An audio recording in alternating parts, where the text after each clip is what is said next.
Hello and welcome to another Marvel Strike Force video. So today we're going to be talking about the 4.3.0 update. It's just gone live now in game and I've been out checking it out. You know, it looks great and there's amazing things coming. So we're quickly going to be talking about that. So wrap your arms around the legendary Dr. Octopus, Electro, Swarm and Baron Zemo. We already talked about Baron Zemo in one of my previous videos. Unfortunately didn't have time to make one for Dr. Octopus and when he arrived, and you know, Swarm from the last update, but hopefully it doesn't matter too much, you know, because we got the 1.3.0 right here and it's more exciting. You know, we got Avengers Rework and that's much more exciting in my opinion. So arriving over the course of this release, we got enhanced your squad with 4 new playable characters: Dr. Octopus, Electro, Swarm and Baron Zemo. So Dr. Octopus, Electro and Swarm will all bring to the Sinister 6 team. Dr. Octopus will be a legendary unlock requiring X-Force at 5-star or higher to unlock. And then Baron Zemo will be a new Hydra character that's going to take on Winter Soldier, Crossbone and Hydra Grenadier. Basically the 3 unused Hydra characters, so we're going to have 4 Hydra characters, just need a 5th one to, you know, finish that team off. Maybe we can, you know, substitute someone else in there, you know, Hand Sentry, Kingpin, you know, who knows, we'll still have to test out. So we got a new battle update, new matchmaking, get automatically paired with other commanders for classic and balanced draft. So you know, you got matchmaking now, so you just don't have to play with people you know, people who got ally code or whatever. We also got a new campaign, Doom War Chapter 1, fight your way through the corrupt dimension, help Strike reach home to free it from the clutches of Doom. I'm pretty sure I included it in my last video. I unfortunately can't remember, you know, who's actually goes on that note, but I think one of the X-Force characters was there, so you know it's going to be very important to clear.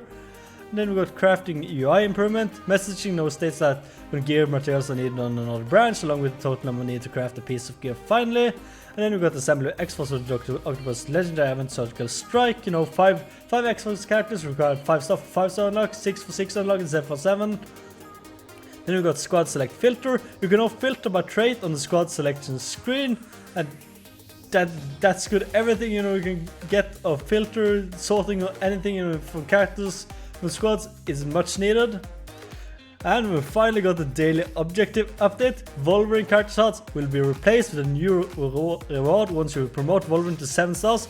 So no need to, you know, get those ultimate shards or credits, whatever they call it anymore, because Wolverine is finally going away. So or at least if you got them 7-star, so you don't have to worry about that. Hopefully there will be great rewards that's going to replace it. Then we got campaign information visual update, you know, view enemies, trade requirement and rewards settle for locked campaign nodes. So you know, you can kind of prepare yourself. You can see that the whole battle are going to be 50k plus characters. You probably should aim around that. They are not go with 25k characters. Assemble a top squad with the limited time rogue agent trait for the Swarm event campaign on one of many. So I did quickly look through the rogue trait. It does appear to be, you know, a decent amount of, you know, good characters there. Unfortunately I don't have too many of them, you know, geared too highly, so I hope the event won't be too difficult, but all the event campaigns usually are pretty doable, you know, with low levels. We also got legendary trait added to the legendary characters, so you know, you can now sort through the legendary traits. So basically all the legendary characters has their own, you know, sorting, so you can quickly find them in legendaries, because you know they are the most important in the game and you probably want to gear them, so always nice to have. And the item counts in the store have been updated to cap at 999, so if you got more than that, it just is 999 and plus. And then tapping on an item will still display the total amount. Reduce the load time when entering the saved squad screens. So I don't know about you guys, but at least for me, the loading have been horrendous at times. Like, I'm just thinking, have my game crashed, but nope, it's just loading. So hopefully this will be much better, but still have to see the improvement before I can make my judgments. And we also got the new advanced option, reduce combat text. You can now reduce the floating combat text in combat to see only the most important information as you watch your team fight for victory. To activate, go to the advanced options in the settings menu. So usually there's a lot of, you know, cool stuff under the advanced menu in the settings. You know, you got portrait mode, you got open multiple orbs and all that. So you know, definitely check that out, you know, if there's anything you could use there. So we got a whole list of bugs here. I'm not going to go through them, but you know, pause the video if you want to watch them. I'm also going to link, you know, this blog post down in the description below me right here. So you know, if you just want to check it out yourself and read through it. So we got the characters update. So a dev note here, with the addition of Dr. Octopus and Baron Zemo, we updated the following characters' ability to balance and align them with their teams. So Mysterio I didn't go through, but I think I went through the rest in my last video. So Mysterio, his special mass of illusion, new in war, apply ability block for 2 turns and gain 100% 100,000 extra focus, not percent, but 100,000 extra focus for its ability. And his passive, no one of the mirror images summoned on death has this special ability. If Mysterio is an ally and dead, revive him with 100% base health, attack self for 10,000% damage. So just a little update with there. Mysterio has been counted, you know, as one of the worst since 6, so you know, hopefully it can help him a little bit. So we just got a little bit update on Heavy Grenadier, Winter Soldier, Crossbones. I went through all of them in my Baron Zemo video if you're interested in checking that out, or you know, just pause the video and read them for yourself. Also went to Red Skull. I'm not sure I went through Punisher, but you know, 10% extra damage, Quake 5% extra focus, and Yondu 5% extra focus. Not too huge for these here, but 10% damage for Punisher is definitely a good thing. You know, the defenders with Punisher aren't really that great anymore, but they can still pack a punch, and you know, 10% extra damage to Punisher is good. So right now we got into the good stuff. We got the Wave 1 Avengers, and I gotta say, this is, you know, one of the updates I've been most excited about forever. You know, I got like Gear 14 Black Widow, you know, ready to go. I'm going to gear, you know, the rest of the Wave 1 Avengers I will need for team. I already got four of them, you know, set out. I'm not sure about the 5th one yet, but I'll still think about it a little bit. You know, I still need to gear all the others, you know, before I can test. But anyway, so we got a dev note here. Has it been over 2 years already? The Avengers were a powerhouse when Marvel Strike was released back in 2018, but over time they lost some of their luster. Basically they become useless by this point, in my opinion at least, and we wanted to take this opportunity to tune them to more in line with their modern characters. A lot of the Avengers are already situated and powerful teams that we did not want to break up, but we're excited to see what the players make of these changes. You'll notice various stat boosts to characters as well as ability modifications. So first off, we got Captain America. Early in the game, you know, you might remember he was basically one of the best tanks, a must-have. No, he's not really that much used anymore. So Captain America has this basic change update to standard conventions, always changing to at least one target at max level. Cap has had timing issues with his ultimate, so addressed that, we reduced the energy cost and gave him speed bar to get his next turn faster. Finally, to cement Cap as the de facto leader of the Wave 1 Avengers, we significantly increased Cap's block chance, giving him a health increase for his Avengers allies, and he now heals for a small amount when an ally Avengers falls into battle, or falls in battle. So the block and all that, I want to kind of compare it a little bit to Sif, you know, how she, you know, works great with the Scarlets, get all the extra block amount of that. Basically the same with Cap here. So it's basic, shield bash updated, attack primary target for 220% damage, chain to 1 to 2 adjacent targets for 170% damage, and gain defense up for 1 turn. And defense up for 1 turn is definitely important because you want to have him, you know, he needs defense up all the time, because that's basically the downfall of Sif. She can't gain defense up, and she needs it. She desperately needs it. And no, he has it on his basic, he has it on his special, so very good indeed. So his ultimate shield throw, new energy cost at the 3 out of 3. So updated, attack primary target for 300% damage, plus get 2 positive effects. Chain to 2 to 3 additional targets for 212% damage, plus clear 2 positive effects. And new, if this character has 1 or more Wave 1 Avenger allies, gains 60% speed bar. So basically, he's going to throw a shield, clear positive effects, you know, from up to 3 targets, and then he's going to get 60% speed bar again, and then you can basically use his, you know, defense up and taunt. Yeah, it's great in 3 out of 3 cost, so you can basically use this all the time. It's going to get lots of turn, going to be a great tank in my opinion. So we got his passive here to assemble, so he's got updated with 25% block chance, 20% block amount, and 20% block chance per Avengers ally. So if you bring in 4 other Avengers allies, you know, you're basically going to take that to an 80% extra block chance for is it like 105% block chance you get in total there. So yeah, definitely good indeed. And then you got the new one here, on death of an ally, Wave 1 Avenger ally. Heal all allies for 10% of this character's max health, gain 20% max health. Wave 1 Avengers allies gain 20% max health. And in war, gain 20% max health. Wave 1 Avengers allies gain 20% max health. So just so good. So much, you're going to have healing when they die. You're going to have extra max health, and you know, on top of that, even more max health in war. You know, and I still have to see, whether it's going to be an offensive war team, defensive war team. Still have to test it out. War doesn't just, run every hour or so. It's just every other day, and you can only have it defense or offense and just use it one time. So you still have to test it out a little bit, but I'll see. Maybe offense, maybe defense. We'll still have to see. I'm going to test it out. So we got Black Widow here. So dev note, we thought it was a missed opportunity that Black Widow and Hawkeye didn't help each other more in battle. So we made multiple changes to create a better pairing between the two characters. First, they'll gain assist now on each other's turns. Black Widow will always change to 3 adjacent targets if Hawkeye is her ally, and she grants him a stack of death proof whenever she enters stealth. So, as many of you remember, Black Widow was basically, the go-to early in the days for Arena.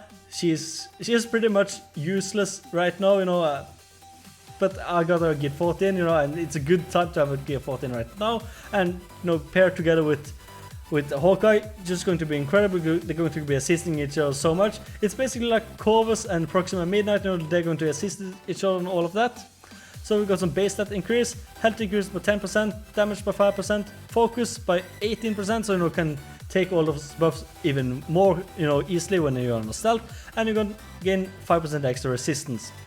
So this here is on the assist or counter attack. So basically, if Hawkeye calls her to assist and all of that, Black Widow will clear a positive effect on her target when she assists and counter attacks. So basically, before, she could have just cleared the positive effects, when she used the basic attack, but now she can do it, whenever she counters, with, let's say, a Hawkeye. So definitely a good thing.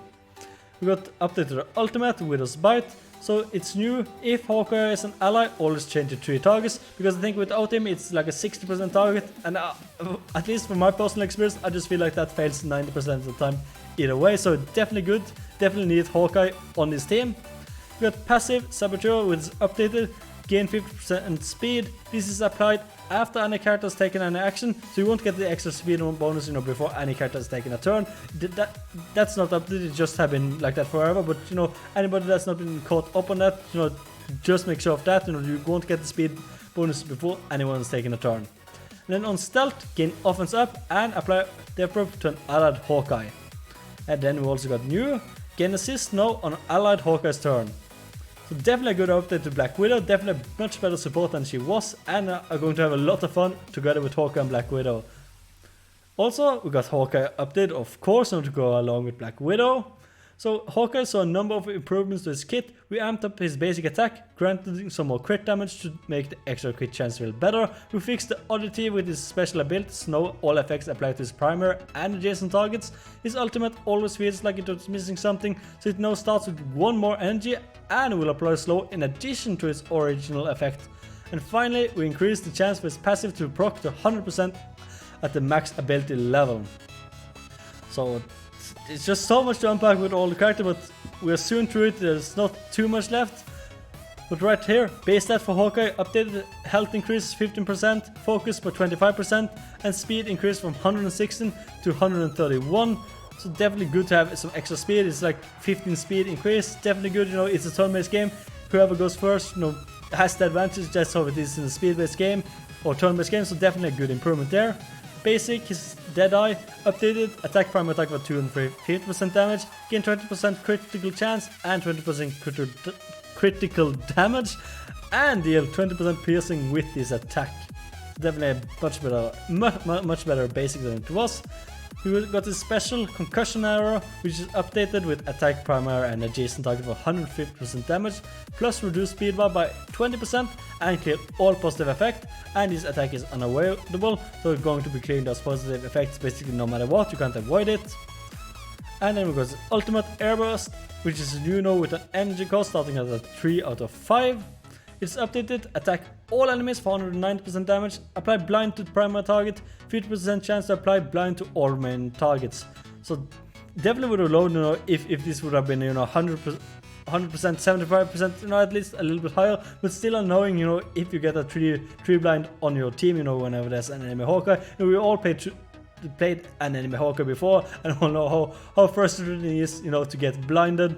So I would definitely want to see, it increased a little bit more, but I'll still take it. It's still a good ability, not bad at all. Then we got this passive, Shot in the Dark, which is updated on turn. Attack the most injured enemy with stealth for 200% damage plus clear stealth. This attack is unavoidable. And you gain assist now on an allied Black Widow's turn. So this is definitely good for dealing with stealth enemies. He's basically also been the one to deal with stealth enemies, but this is going to be an improvement, especially with Black Widow assisting. Maybe you can do something with no, not the Avengers, but the Asgardians, because they're always going to stealth whenever they, go below 50%, at least if you have Loki on the team. So maybe this can be some kind of counter, but I'm not sure yet. Maybe not that great, but we'll have to see. We still have lots of other counters of Asgardians, so I'm not sure. Then we move on to Hulk. We're in the final stretch now, so not much more of the video, so just hold through. So we've got the dev note. The goal for Hulk continues to be the same. When he hits, it hurts. In order to facilitate him hitting, we gave him more counters on his special ability. Furthermore, he'll now gain speed bar when an enemy attacks his Wave 1 Avengers allies. And finally, we gave Hulk a bit of resistance while taunting, as it's always been a little too easy to shut down the big guy. Now I kind of agree with that. If you just shut him down, he's useless. And we can't have that. He needs to take his turn. He needs to deal damage. He needs to hit. He needs the Hulk smash basically. So we got the special rage updated. Gain taunt. If an ally is Wave 1 Avenger ally, gain 3 counter, clear all negative effects on self. And if this character's health is below 50% health, heal self for 7000 health plus 20% of max health. So definitely good. Heal for a lot. So you can get over that 50% health again. So whenever you fall below, you will proc his stuff. And also they have 3 extra counters and taunt, so he will always hit hard on the enemy hopefully. But it's still a little weird to have him as tank if you're going to have the main tank or main taunter with Captain America. Why wouldn't you just focus him instead? So I don't know, we'll have to see. Maybe if Captain America dies, he can step in and take it, but I'm not sure. I would rather see Hulk kind of lose his taunting ability and instead gain more damage of some sort instead. But still, it's good anyway. I still had lots of Hulks hit very hard when I've damaged them, and because he has been taunting and gets the speed turn and turn meter and all of that. We move on to his passive, always angry. So new, when an enemy attacks a Wave 1 Avengers, fill speed bar by 50%. So maybe a little bit to take it away, that you don't want to target Captain America because he will get 50% speed bar, but I don't know, are you going to choose him getting more speed bar or are you going to choose him countering it? So it's kind of going to be a little bit of that, so maybe it will work out. You can't decide who you want to take. Maybe Hulk has offense up, so you don't really want him to counter you, but you don't want him to get a turn meter either because he will just Hulk smash and do massive amounts of damage if you get speed bar. So we'll still have to see. I'm going to test it out myself. And then while taunting, gain 250% extra resistance. Then you're going to be harder along your stun, offense zone, whatever negative effects, going to be a lot harder. So that's it for the big ones. And now we're in the, I promise we're in the final stretch here. As we see, we just got some small to Iron Man and Thor. So both Iron Man and Thor received a fewest number of changes, as they previously went through some of their Asgardian and Power Armor teams, because they already have their own team. So I'm not yet sure of using those two on the Avengers teams yet, but I'll still have to see. So Iron Man will now gain his damage bonus with his Avengers allies, as will Thor. Thor heals in turn, and his charge mechanics also consider Avengers now. So Iron Man, he's gotten a base health increase by 10%. His special Rocket Barrage is updated with attack all enemies for 210% damage, and if Captain America is your ally, attack all enemies for 300% damage instead, and this attack is unavoidable, so some damage increase there. He got his passive Stark upgrades, which is updated with gain 50% extra crit chance, apply 50% extra crit chance to tech allies, and apply 10% extra crit chance to all allies, gain 5% damage to its power armor or Wave 1 Avengers allies. So it's kind of taking power armor and Avenger into one. It's not too impressive, at least for the Wave 1 Avengers, but it's something, and it's always had this Captain America synergy, so with some increase in damage, maybe it will be worth it. But we'll have to see, do you want to use Iron Man on power armor, do you want to use them on Avengers? So it's kind of a little bit of that, because I think the best team would be power armor if you're trying to maximize your teams, but maybe if you're just looking for a few teams, maybe Avengers will be better.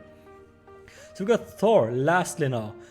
So his passive God of Thunder is not updated, you know, gain 50% damage, gain 10% damage for each Asgardian or Wave 1 Avengers allies, and on turn heal itself for 5% of max health and max health per non-main Asgardian or Wave 1 Avengers ally. And then when an enemy attacks an Asgardian or Wave 1 Avengers, fill speed bar by 5%, gain 1 charge up to maximum of 5, and on charge, you know, basically slam down with hammer and remove all charges. It's basically just what it does with Asgardians, just that he will do that with the Wave 1 Avengers too. And him I don't think would be, you know, want to be used on the Avengers team, at least in my opinion, because even though the Asgardians is getting, you know, a lot of counters to them, X-Force, you know, whatnot, he's still good on the Asgardians. Asgardians is still a great team. If you got a big Hela, it can still be a big annoyance, and I don't see, you know, you splitting up an Asgardians team yet. So I think, you know, if you're going to take a 5th one, you are going to be taking Iron Man instead, because Power Armor is kind of disappointing compared to, you know, what it could have been, but they're not a bad team. But if you should take either Thor or Iron Man, definitely take Iron Man in my opinion. So that's it for this update. Just a lot of talk about, you know, much longer video than anticipated. You know, I will be streaming this, I think probably tomorrow something, you know, around 6 or 9 p.m. Central European summertime. You know, look out for me there. You know, I will update on Twitter and at twitter.com/Rubical66 for whenever I go live if you're interested in checking that out. Because my initial thought is I want to test out the Avengers team using Black Widow, Hawkeye, Captain America and Hulk, which is the 4, and then I'm not sure about the 5th, but I'm thinking of using Iron Man right here, because my power armor isn't really that great. I got my Iron Man at gear 12, I think, so he can definitely be a good addition. So if you're interested in checking that out, you know, definitely tune into the stream. I will test Avengers, you know, get them as high as I can with, you know, whatever goal I can spend with to not exceed the milestone for Emma Frost, which starts tonight. So anyway, thank you guys for watching. And, you know, consider leaving a like if you did enjoy the video. Consider subscribing for more content. I promise I will be much better to upload. You know, it's just since I started university recently, I just haven't had too much time as I would have, you know, otherwise. So I will try and get a little bit more better on having an updated schedule on whenever I upload videos, whether it be for Marvel Strike Force or Star Wars Galaxy Heroes. And I also will be streaming a lot more on twitch.tv/Rubical66, whether it's Marvel Strike Force, Star Wars Galaxy Heroes or Kingdom Hearts, because I definitely will be streaming a lot of Kingdom Hearts if you're interested in checking that out. You know, all of the games, 1, 2, 3, all of the spin-offs, everything like that. So anyway, thank you guys for watching, and I'll see you guys in the next video.